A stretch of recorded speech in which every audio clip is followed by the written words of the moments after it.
Hello. Seeing if the volume works. Can everybody hear me? Or should I speak louder?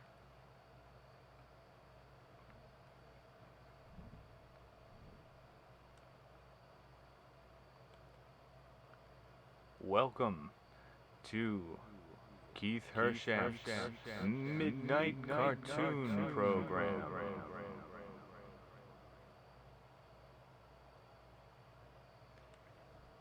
I have to get rid of that look of self-satisfaction every time I use that effect. I think it makes me look stupid. Alright, looks like everybody can hear me. Alright. So I think tonight, I'd mentioned to somebody, I can't remember who, that I wasn't going to do the Inktober thing this year, but instead I was going to do, I was going to make a comic and try to do, like one panel a page, or one panel a day.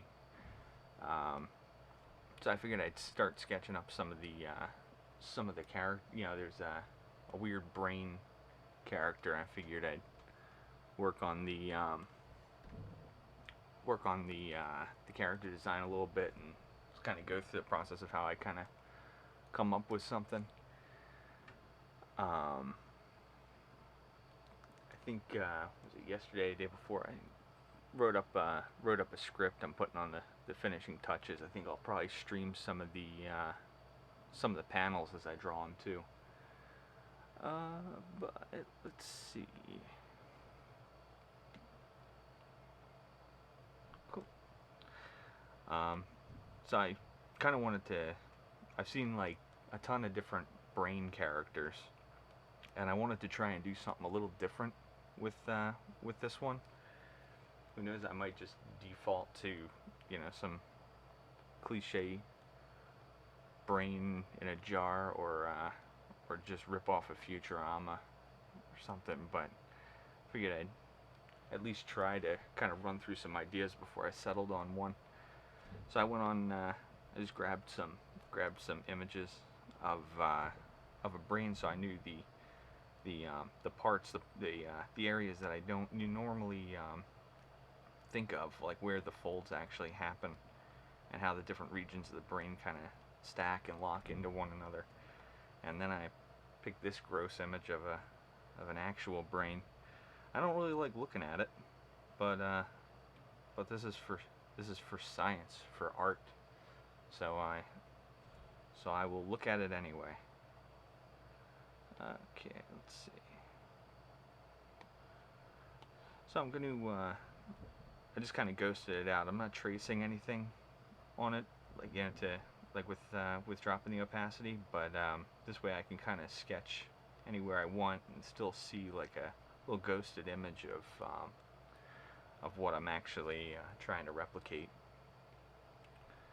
So I had started before when I was doing some little sketches, and just kind of started with like it's not a sometimes you like to start with like a circle or something like that, but I like these complex shapes sometimes too. So I started with that, and I kind of start marking out along the surface here, just to kind of get an idea of where the side planes are, like that, and which some pieces that overlap other pieces. I just try to get the main shape. So what I'm looking at here, if you look at this one, there's this shape here, comes along the side, and it overlaps this one in the on the main bulk of the shape. And then there's this piece back here, and then that goes down into like the brain stem area. So I kind of trying to just block in those little shapes. So here's that side section right there, and just try to give a little indication. So if I go to add value, I'll know that this piece here, if the light's coming in from this angle, it's going to give me a little sense of volume, where some shapes are going to be casting shadow onto others, and then how this plane turns in space like that. So, start sketching some different shapes to start with. Now that I have an idea of, yeah, the basic anatomy of the brain. Losmos said he made it in time. I'm glad you made it. You didn't get to see the opening animation of giant brain-shaped blob on top of a guy. I got a thing for brains, I think. But so I'm going to. So the normal shape. If I wanted to copy it, kind of, and go with like a normal thing, I'd probably go with those proportions. But as a cartoon, you can flatten it out, and kind of elongate the shapes and try to create a bit more visual interest. A little bit of visual interest in just the silhouette of the shape going that way, or go the opposite and try to stretch it out vertically. But I'm still keeping the same parts. So I still have this section on the side. I still have the two hemispheres and the brainstem and all that. And I'm still trying to think of it three-dimensionally. So if I go through and just try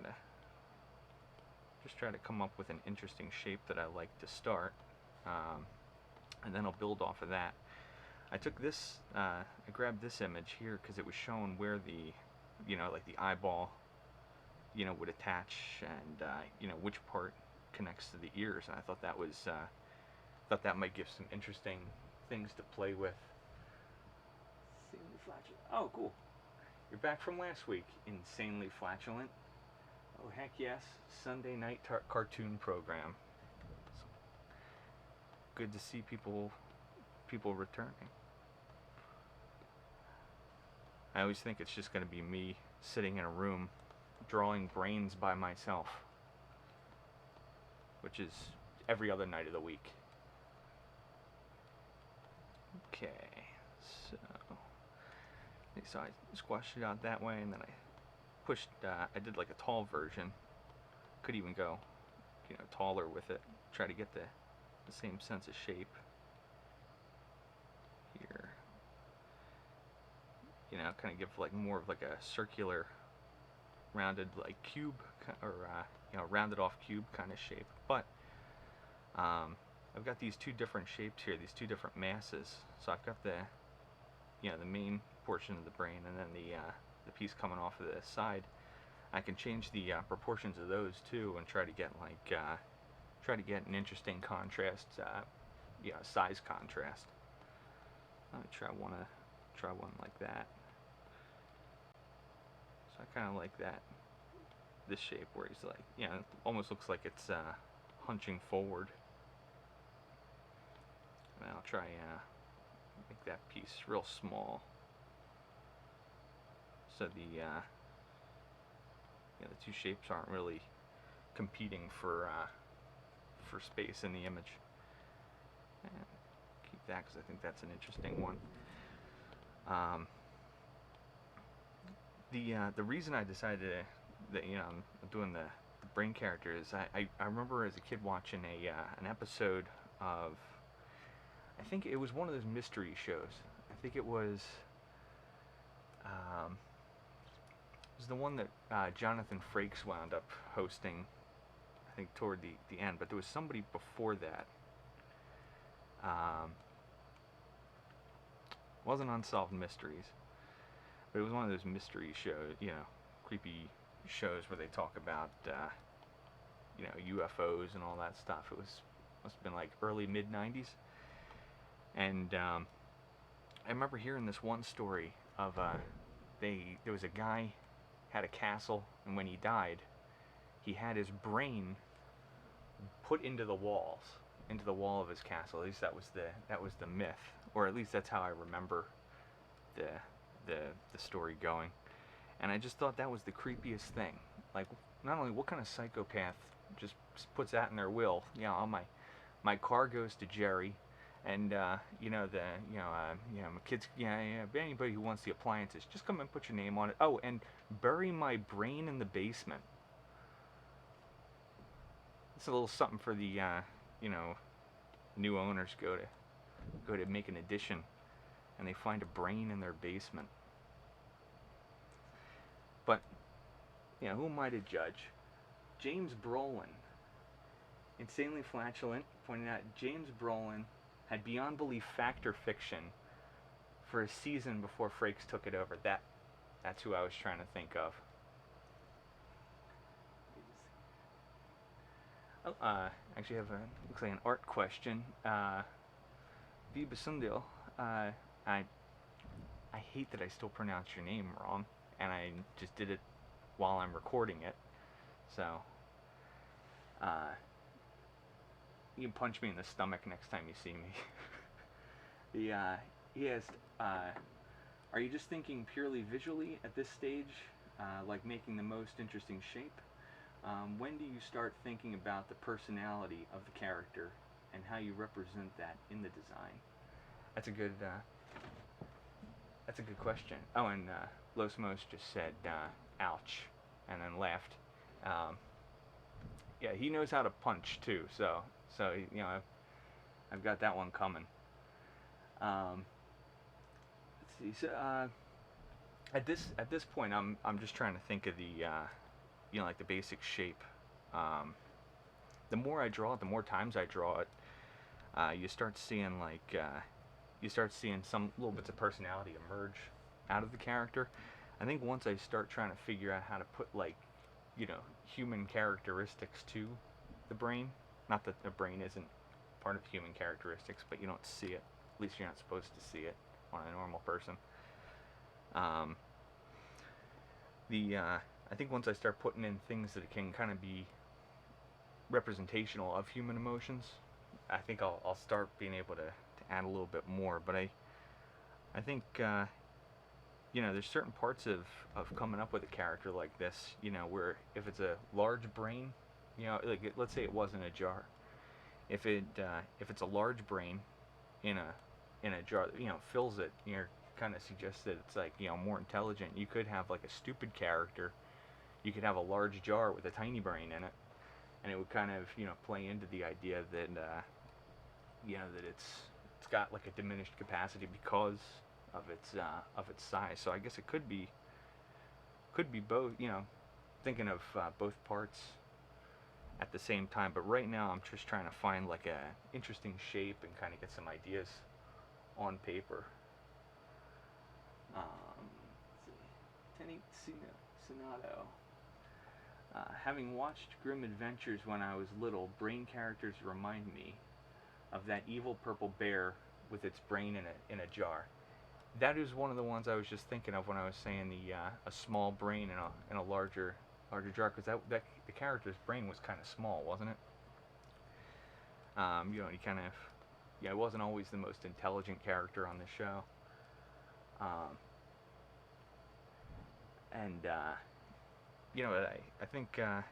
think the one I kept thinking of that I was worried about copying was one from like either the Futurama episodes with the brain balls, and then the floating brains that were trying to collect all the information. And then there's Kang from was it Kang or Krang? Krang from Ninja Turtles. So I'm probably not going to put this into a big dopey guy, because then it's too close. So that's another thing I'm trying to figure out is how I want to make this thing move too, because you could just throw some legs on it and call it a day, or you could have like have the brainstem kind of act as the legs. Actually, if you had like you kind of start thinking like, well, how would that character balance itself, right? So if you had if you draw the basic shape here, and this is like, the part of a drawing, this is like the gesture of a drawing. So, you know, normally, if you were drawing a person, you kind of sketch in loosely, just to kind of get an idea of where, all the parts are, get the main idea, for the pose, just so you can go back and fine tune it later. You're not worried about all the small details. You're just kind of trying to figure out, like, shoulders and the hips, kind of creating an interesting, contrapposto. Trying to add in maybe a little bit of turn, so the chest is pointed this way and the hips will be pointed more forward. A sense of balance, so the characters, this one's moving forward, so you can kind of get a sense of movement by shifting that balance off the center. But when you're designing cartoon characters like this, you do the same thing. Krang, it was Krang from the Ninja Turtles. Big brain construction. Yeah, he was a big brain.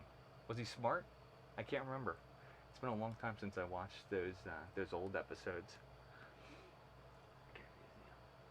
The Octobrains from the original Duke Nukem always gave me the willies. It's insanely flatulent. I think I've only played Duke Nukem like once or twice. I've always meant to go back and try that one more. How did those ones, what was their means of propulsion? Like, were they just floating brains? So when I'm sketching this, I'm also trying to think, the legs are going to be down here. If I was to kind of have it balancing on a brainstem, kind of like this shape kind of coming down like that. So I'm trying to pull a little bit more toward the back without, the ones in Duke Nukem floated. I'll have to look that up later. So I'm not gonna make them float. I think I've drawn that one multiple times in the past, and I've seen it so many times. So now I'm trying to think of a better means of propulsion, of humanizing a disembodied part of the human anatomy here. So you could have like the kind of part of the spinal cord to kind of give like some interesting texture.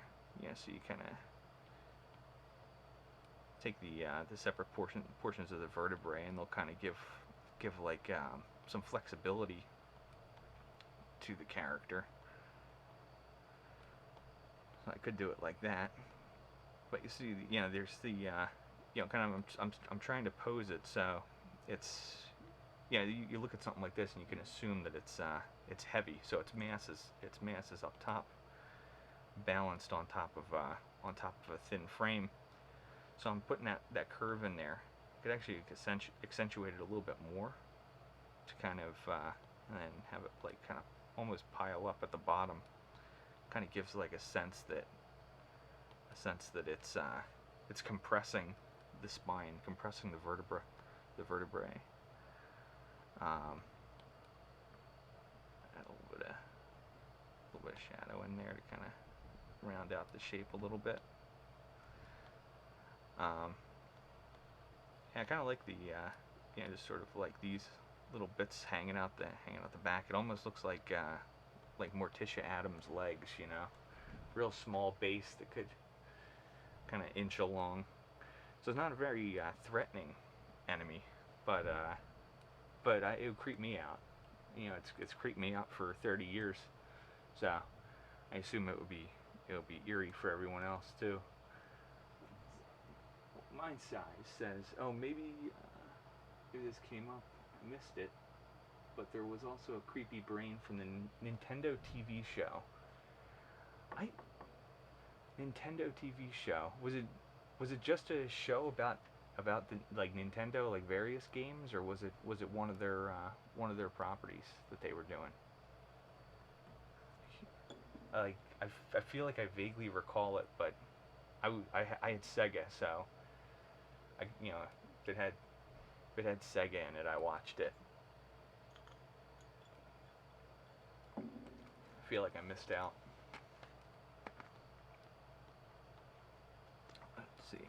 Oh, and you know, when you go to add more detail to this, you make add a little bit more depth, because you know, if the light's coming from up here, it would cast a little bit of shadow on parts of the, like, nice drop shadow. So you can have this interesting silhouette coming from underneath the brain.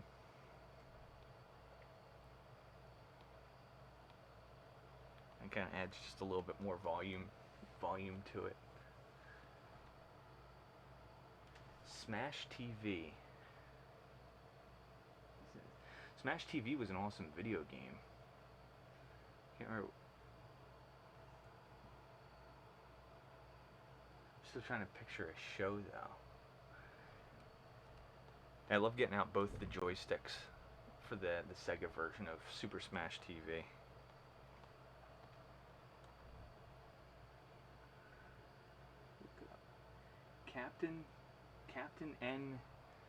Captain and the Game Master. I don't remember that one. I'll have to watch it. I'll have to look it up. I'm sure it's out there somewhere. Well, I know what I'm doing tonight.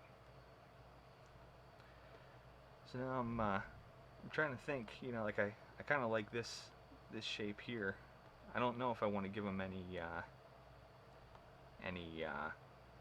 arms or not.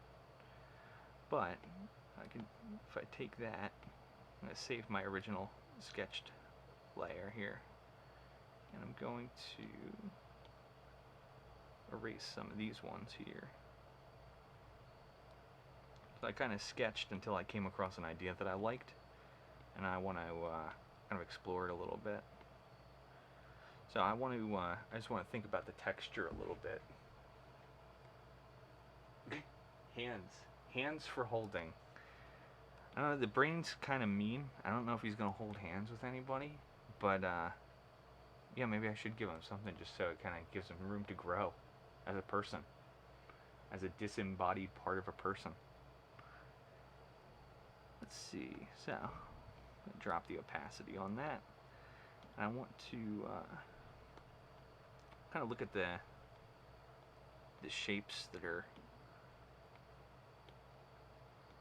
on a brain here. So I don't have to copy it, you know, exactly, because it's not exact. You know, it's not like not like I have a lot of neuroscientists reading my comics. Golden-eyed Punk, good to see you again.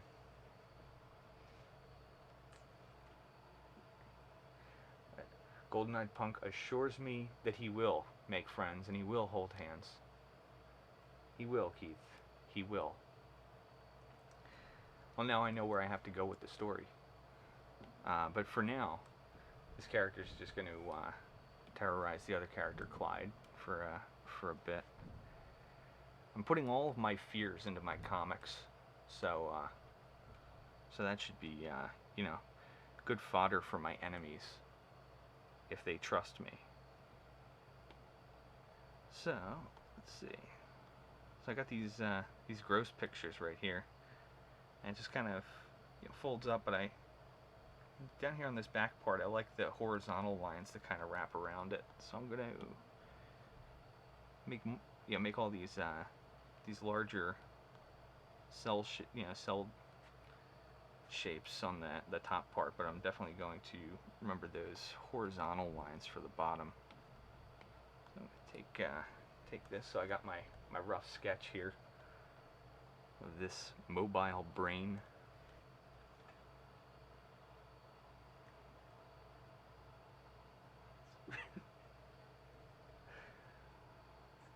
Toddling across the room, pretending to hold hands with his brain. Yeah, good luck, because you know, it's hard to get your brain out. You know, get access to it while it's in your head. Oh, and assures me that the neuroscientist demographic will show itself. I've got to target my advertising toward them. I think they're an underserved market. So now that I have like the loose sketch, I started a new layer. I dropped the opacity down on the sketched layer, and just start going through and tightening up the shape. So I just kind of want to figure out where the edges of everything are, and I'm going light at this point, and then the next pass I'll go darker with it. So you know, when the lines are light, you know, you can kind of sketch there. It's easy to change. It's easy to change details. It's easier to move things around. Drop the opacity a little further. Cool. So it's easier to kind of move parts around and experiment with the different components and the shape itself. And as you go through, you know, you just want to try to not undo the work that you've already done. So, you know, I kind of like the pose that the character has, so I don't want to, you know, kind of take too much. Yeah, I don't want to take any of the life out of that. Let's see. Plot twist: brains can hold hands, but their grip strength is surprisingly lacking. And I feel like they'd have a weak handshake, you know. It's like, yeah, because if the character was like a brainiac, you know, kind of character, they haven't like had a whole lot of practice shaking hands, you know, and you know, doing a strong handshake. Or if they, but if the character was like a, you know, some kind of muscle-bound freak, they'd, you know, all their muscles are in the rest of their body. They don't have any muscles in their brains. You know, they're a brain's handshake would be inherently weak. Fact. If you're a neuroscientist out there, help me confirm that fact. So I'm just blocking in, yeah, the shapes, trying to get like a, trying to get a sense of the volume, all those little details that I kind of laid in earlier. I'm just trying to make marks, make notes, so like as I go through and develop it, I can, you know, my thinking's already done on the page. There's the Mother Brain from Metroid. Oh, yeah, that one would pack a punch. But does it actually punch? Does it actually have like hands to punch with, or is it just a floating brain? I thought that was just a floating brain. Losmos says, brains are stronger than you think. The pen is mightier than the sword. Get a brain with a pen? Undefeatable. So, too much. I just realized I wanted to give this character some eyes too. And I was thinking I could have them like, you know, floating. But I think it'd be more kind of disgusting, and I haven't seen anybody, you know, really do them like this if they were just sort of like hanging, like, I don't think I need to say what they look like yet, but use your imaginations. It'll start some interesting chat at the dinner table, if you're having dinner at 11:30 at night, or whatever time it is. I lose all track of time when I'm drawing. And then the pupils would be down here, but I think I'm just going to disregard reality and put them like that on the sides.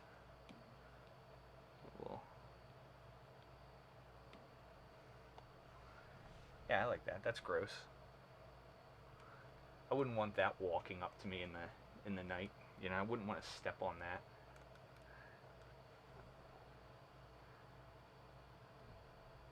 Let's see. Oh, I missed some comments here. Loving the dry humor. Thanks. I wasn't trying to be funny. I'm just bad at people skills.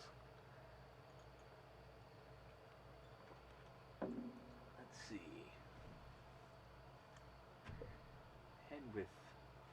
More like a spine for a body that uses testicles. Yeah, it uses his eyes as male anatomy, I suppose. So it shows he's a virile brain. Yeah, this is the brain that all the ladies want to get to know. Let's see. Baked beans. I don't. Brains with a side of liver and baked beans, suggests Losmos. $5 for anybody who eats a human brain. I don't want to be responsible for any zombie-related murders, though. So, for legal purposes, I'm just kidding. I also don't have $5. So send $5, care of Brain. Trying to make these marks before I forget. So what I'm doing when I'm adding those ones too, which is a good thing to mention, the shape in the back is kind of like this, right? So it's like this amorphous sort of shape, but when you think of it, try to think of it in like 3 dimensions.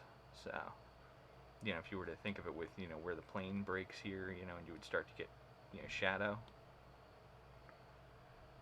Should sketch with a different pencil, because this one doesn't have a very good, I imported this one from, this brush from the last version of Procreate. But it's a little smoother. I like that lack of, heavy texture that the newer one has. So if you had like this kind of shape, right? So you can see where the different surface planes are here. One turning under, this one facing up, and then this one kind of in the shadow. When you go to add detail across those, try to follow that surface. So they would, as you're going across, you kind of wrap around the shape. And it gives gives a more of a sense of volume to your characters and your drawings. Losmos says, "Damn, I could use the $5. Let's come up with a plan to score $5. Let's fleece some unsuspecting citizens out of their $5. We're gonna make it big. Call me after."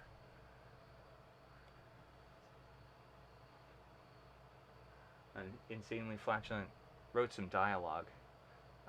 "You're so thoughtful," the ladies say. And then the brain responds, "I know. That's how the brain is. He doesn't care. Brain doesn't give a damn."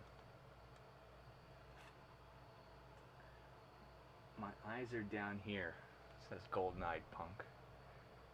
Yeah, that's gonna cause those eyes. Those dangling eyes are gonna cause a lot of confusion for people. It's probably gonna have to, they'll probably make them wear pants eventually. The stories just start developing themselves. I mean, that's a Pulitzer Prize winner right there. Where's my Pulitzer? I'm out here drawing brains for the public, just trying to score $5 off of people, and totally unrecognized by the art community and by the neuroscientists. Oh, Losmo says my Pulitzer is in the mail. I take back all that mean stuff I just said about them.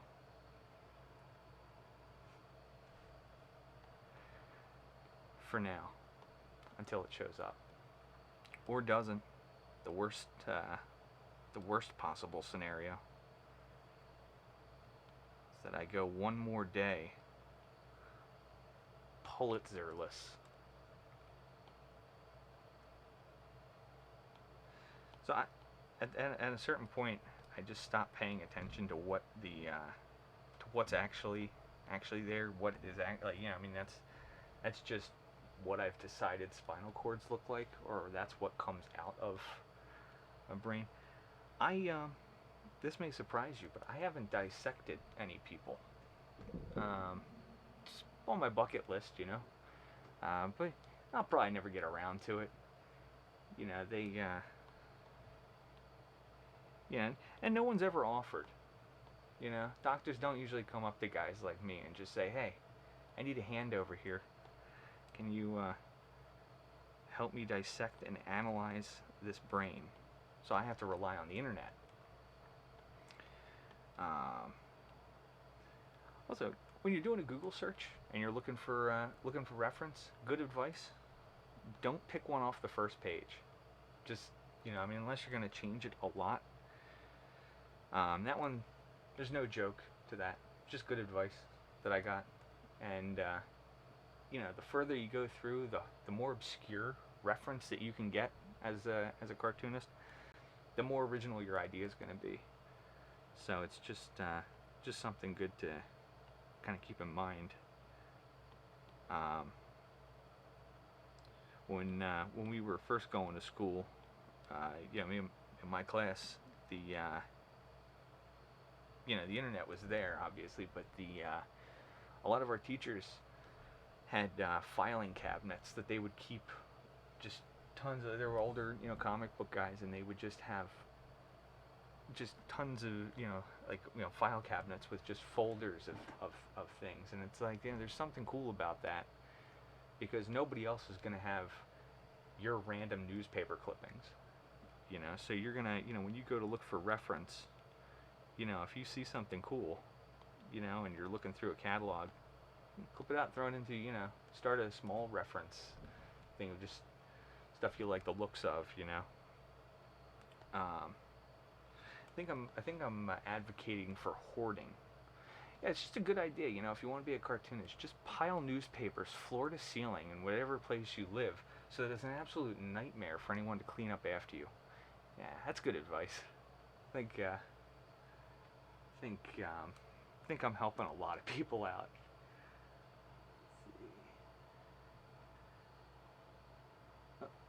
Golden Knight Punk is suggesting that in the comic, Clyde is going to football this poor thing. That would be a good conclusion, you know. I mean, you know, you see a brain like that just float, you know, just hanging out there chasing you. Probably get brain juice all over your foot, though. It's the only thing I'd worry about.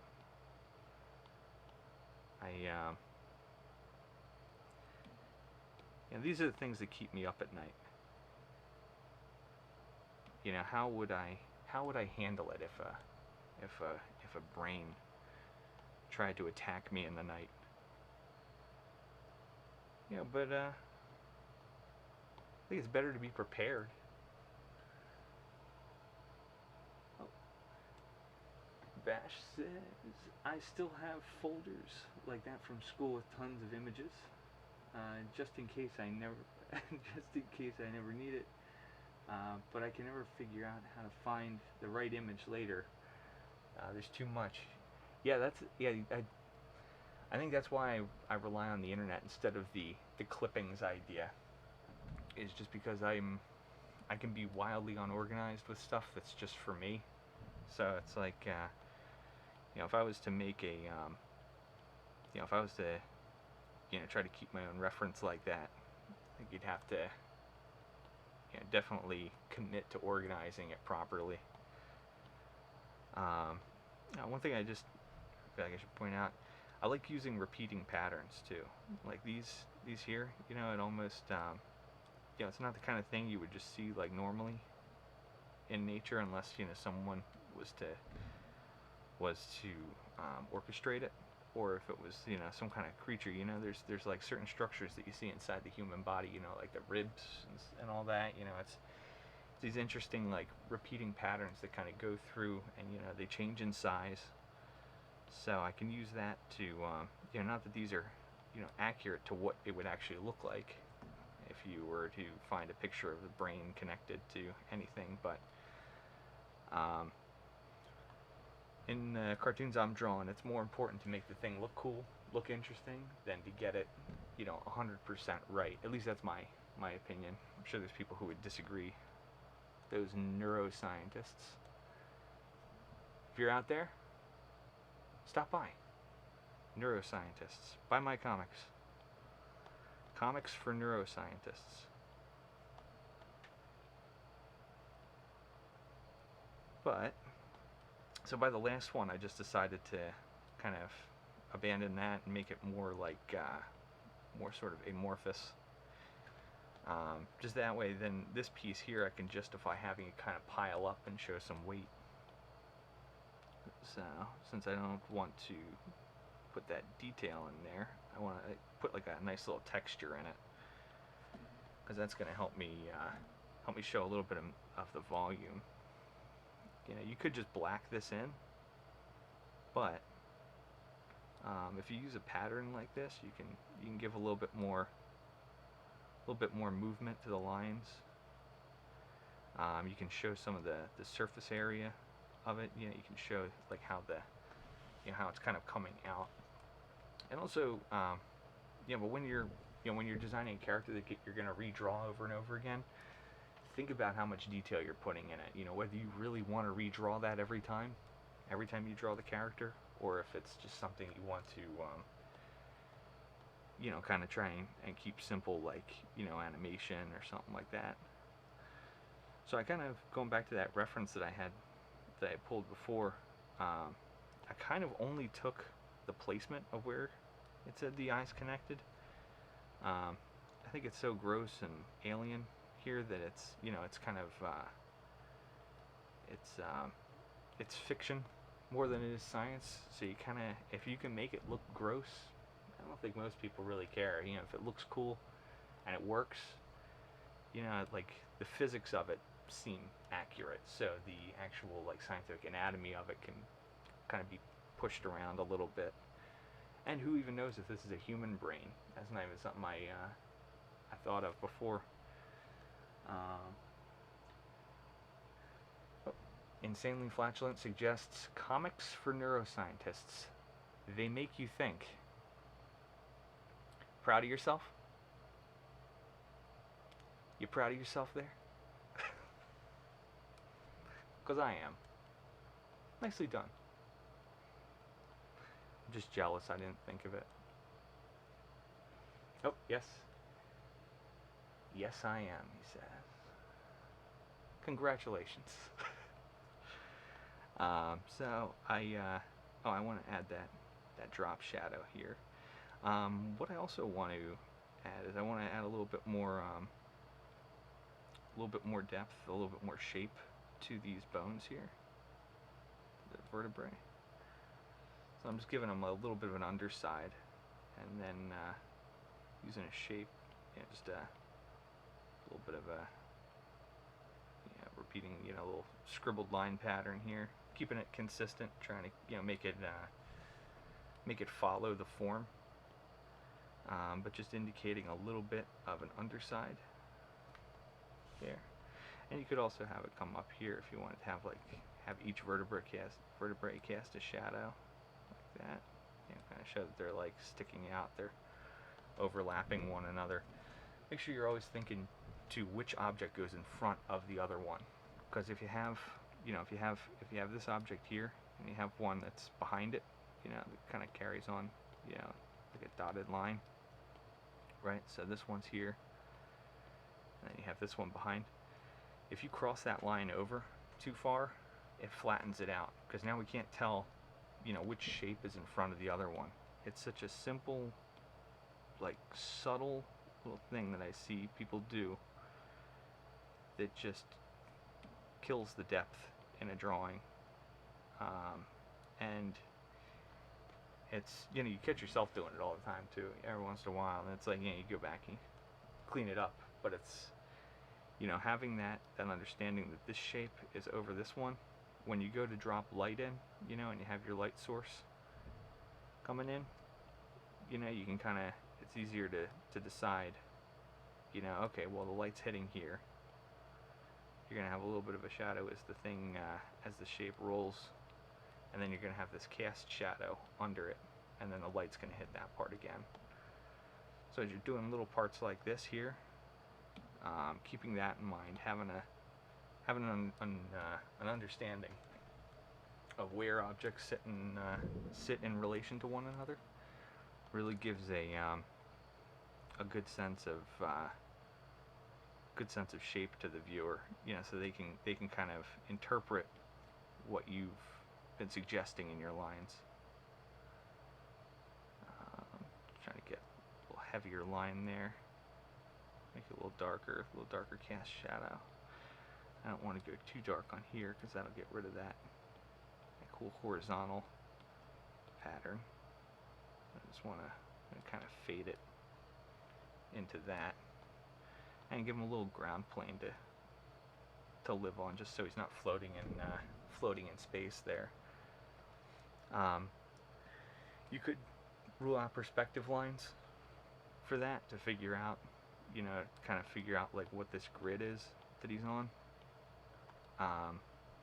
But if you keep the shape like, you know, close to what it should be, you can kind of just fudge a little shadow under him.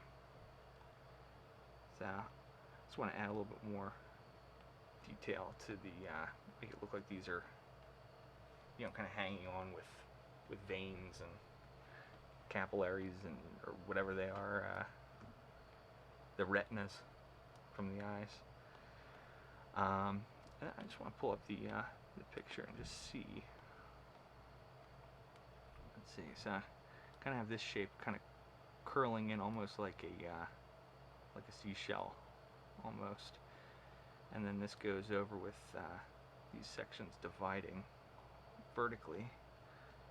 But this one, yeah, you can kind of see what it really looks like. So it's, you know, you can go really either way with it, because it's, you know, as long as you have some semblance of these shapes here, these basic shapes, they're gonna read as like I mentioned last time, it's like a cartoon shorthand, you know, for, you know, we kind of know, we've seen cartoon brains so many times. You know, it's like, you know, you could kind of take the easy way out sometimes, as long as you don't do it too often, and try to use some of that shape language. So I know that these, you know, this kind of shape here, you know, is what you usually see on a brain. Yeah, so if you're just trying to get an idea on paper, and you know, kind of you know, explore it later, but you want to try to get like the main idea down, you can do stuff like that to try and you know, just kind of sketch out of your head to get the, you know, to get a lively sketch to continue developing. So I'm going to take this, just kind of work these in as almost like these. It's like the same way I was doing like cables and stuff before. And I'm just kind of trying to do these like interlocking shapes that create like a pattern or like a flow to it. So it kind of comes through, and then I can go back in and add some more solid lines to them here. Kind of use those little gaps to create interesting shapes, and remember that the surface on stuff like this is, you know, continuing to bow out. Yeah, you can kind of get rid of some of those. Some of the lines that don't make sense, things are overlapping too much. If you wanted to add some more depth to it, you could add a little bit of shading. I don't know if I'm going to do this for the finished version, because you know, it all depends on like how much you want to do, you know, in the comic as far as rendering goes. You know, if you want to have to draw this every single time, or if you want to do it in the colors and the paint. Since I'm coloring, you know, since I'm painting up all my own pages, you know, it's like I can leave some work to do later.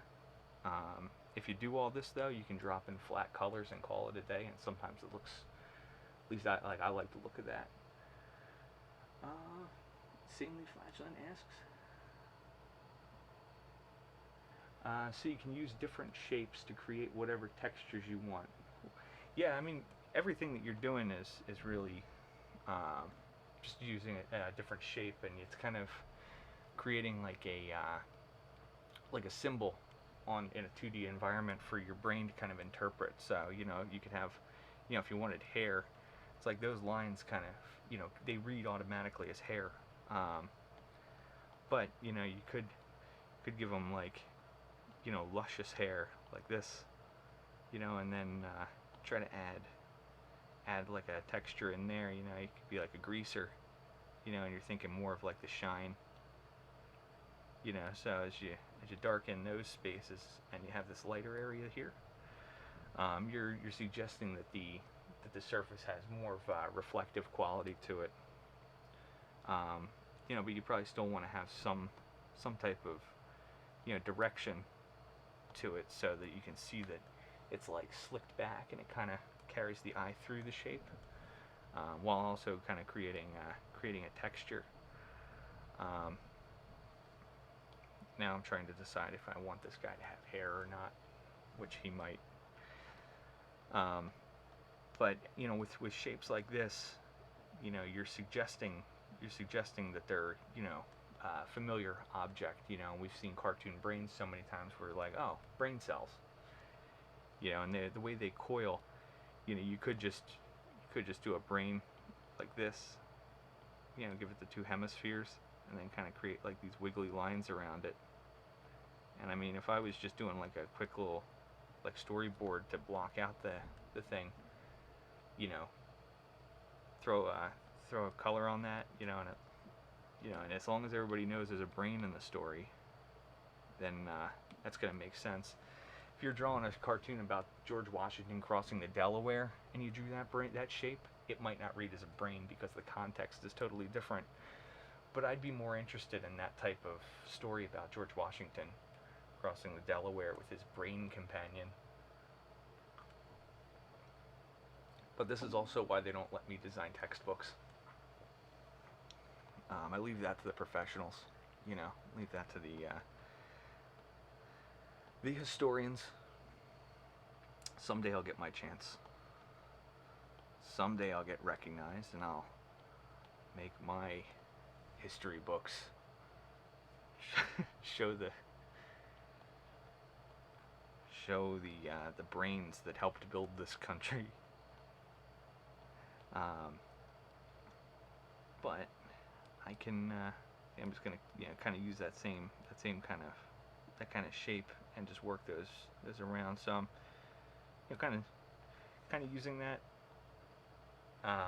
the idea of just that classic brain texture that you always see in cartoons. But I'm trying to add a little bit more volume to it, and I'm trying to follow. I noticed they were dividing them in vertical sections, so I thought that would be an interesting way to do it. Insanely Flatulent says they would totally read that textbook. All the more reason for me to do it.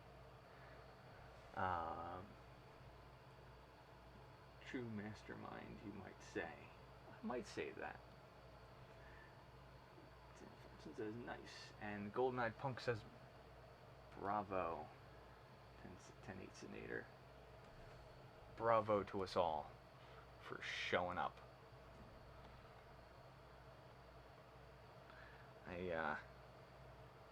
I didn't plan on doing this one tonight. I was going to do it earlier in the week, and then I didn't. Good story, right? But I figure I think next week I'm going to do try and do. It'd be cool to do a couple of sketches. I'm going to be trying to do do this comic, one panel a day. So if I get a chance and it's like an interesting one, I think I might just do it on camera and see if anybody's interested in watching it. Save it for posterity, so the future generations can can look back and judge me.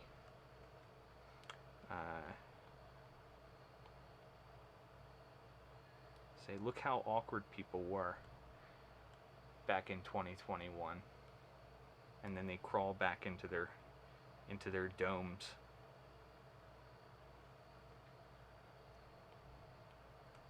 It's my prediction for the future. We will live in dome, and well, the rich will live in domes. The rest of us will live in polygons. Different colored polygons, I think. Calling it now. Anybody want to take a bet?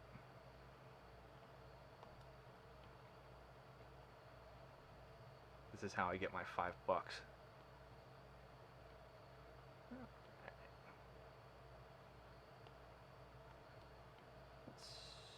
So now I'm just kind of going through quick. Could go through and like build all these up, and I might go in later. Might add some color to this at some point. Yeah, just some quick color to paint it up.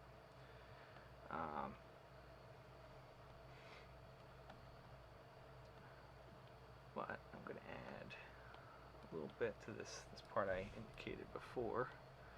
I'm going to use the side of the pencil and just try to get like that wider,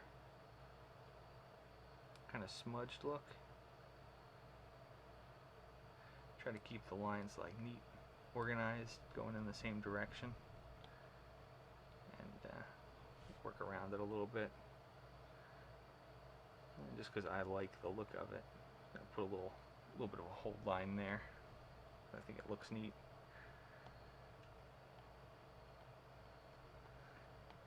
And then for some reason that I don't know why, I usually add noise to the things. It's almost like the like little dust particles floating around.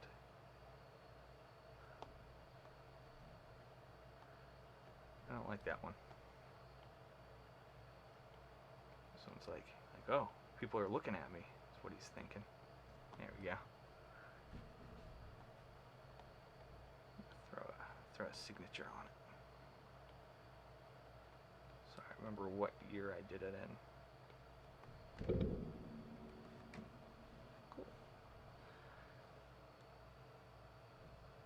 Cool. So I think I'm just gonna leave it at that for now.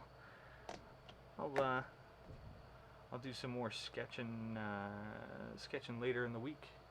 I'll let you know. Follow me on Instagram. That's where I'll mention it. I'll throw it up some other places too, and I'll load this video up to YouTube. It's down in the corner, down there. It's Keith Hirscheff's Midnight Cartoon.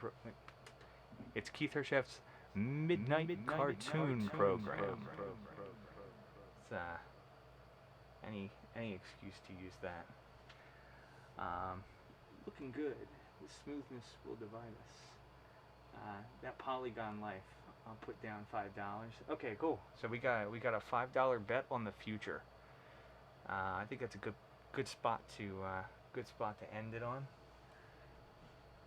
Get a nice parting shot of the brain. There he is. Cool. But I'll mention when I'm doing the next one. Hopefully I'll try to give more time instead of announcing like the day before or the day of. But thanks everybody for showing up. Let me see if I can get this animation to play, because I messed it up last time. Where is it? It's this one, I think. Thanks for watching. Have a good night. You have a good night too. Let me try this again. Thanks for watching Keith Hirscheff's Midnight Cartoon Program.